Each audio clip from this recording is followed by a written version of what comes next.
حضرت ابو مسلم خولانی رحمہ اللہ یہ تابعی بزرگ ہیں. اسود عنسی نے جب نبوت کا دعویٰ کیا، اس نے کہا کہ میں بھی اللہ کا رسول. نبی پاک صلی اللہ تعالیٰ علیہ وسلم پر رسالت ختم نہیں ہوئی، میں ان کے بعد رسول ہوں. تو حضرت ابو مسلم خولانی کو ان لوگوں نے پکڑا تو حضرت ابو مسلم خولانی کو یہ کہا کہ اما تشہد انی رسول اللہ. اب آپ سنیے گا، یقین کو دیکھیے گا کیسا کامل تھا. اسود عنسی نے کہا کیا تو اس بات کی گواہی دیتا ہے کہ میں اللہ کا رسول ہوں؟ الیاذ باللہ. بولیے الیاذ باللہ، بولیے نا الیاذ باللہ. استغفر اللہ، پڑھ لیں استغفر اللہ. صرف 2 جمعے پڑھی، دیکھیں کیسے رمجم ہو رہی ہے. تو اس نے کہا اما تشہد انی رسول اللہ. تو حضرت ابو مسلم نے کہا کہ ما اسمعو، کیا بھونک رہا ہے، مجھے نہیں سمجھ آ رہی. تو اس نے پھر پوچھا اما تشہد انی رسول اللہ، کیا تو اس بات کی گواہی دیتا ہے کہ میں اللہ کا رسول ہوں؟ الیاذ باللہ الیاذ باللہ. تو انہوں نے کہا ما اسمعو، مجھے تیرا بھونکنا سمجھ نہیں آ رہا، تو کیا بھونک رہا ہے، کیا بک رہا ہے، مجھے آواز ہی نہیں آ رہی. اس نے تیسری مرتبہ یوں ہی کہا.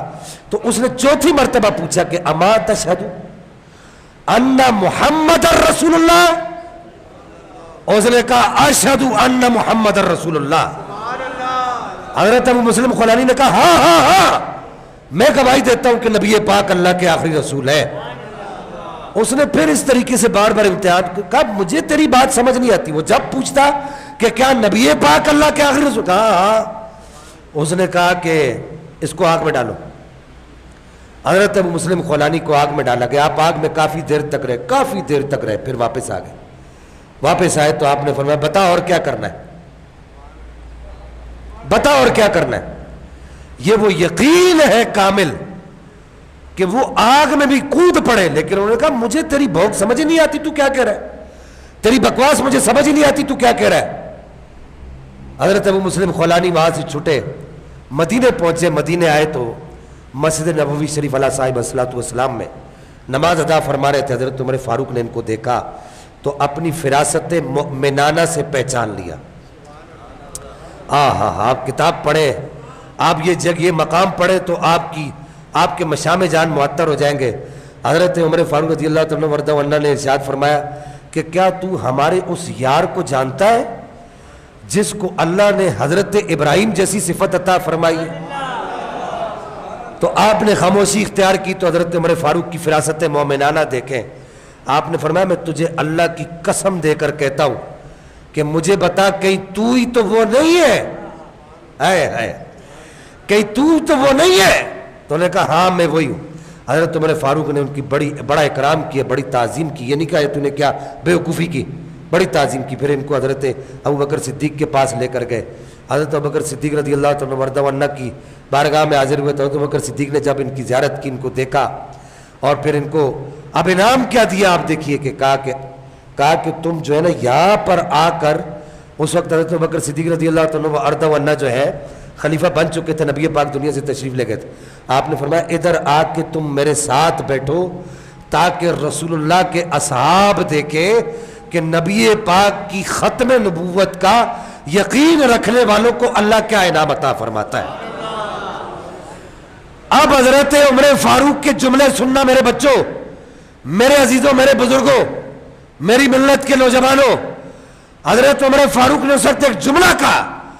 آپ نے آسمان کی طرف دیکھ کر کہا یا اللہ تیرا شکر ہے کہ تو نے مجھے اس وقت تک موت نہیں دی جب تک میں نے نبی پاک کی ختم نبوت پر کامل یقین رکھنے والے کو حضرت ابراہیم کا کردار ادا کرنے والی کی زیارت نہیں کر لی.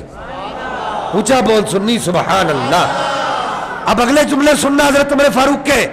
حضرت عمر فاروق نے کہا کہ یا اللہ تیرا شکر ہے. یہ کہنے کے بعد حضرت ابو مسلم خولانی کے سامنے کہا کہ ابو مسلم کہ استغفر لی، اللہ کی بارگاہ میں تو بڑا مقبول ہے، تیرا بڑا مقام ہے، تیری بڑی منزلت ہے، تو اللہ کی بارگاہ کا منظور نظر ہے، تو نگاہ قدرت میں نظر، منظور نظر سے مراد کہ نگاہ قدرت میں منظور ہے تو ذرا میرے لیے مغفرت کی دعا تو کرنا. حضرت عمر فاروق جیسا صحابی. تو یہ وہ یقین ہے اور یہ وہ چیز ہے جو نبی پاک کے ختم نبوت اور نبی پاک صلی اللہ تعالی علیہ وبارک وسلم کی رسالت حقہ کی گواہی دینے کے بعد من جانب اللہ اور نبی پاک کے اصحاب کی طرف سے تابعین کو انعام ملتے رہے. درود پاک پڑھی. اللہم صلی علی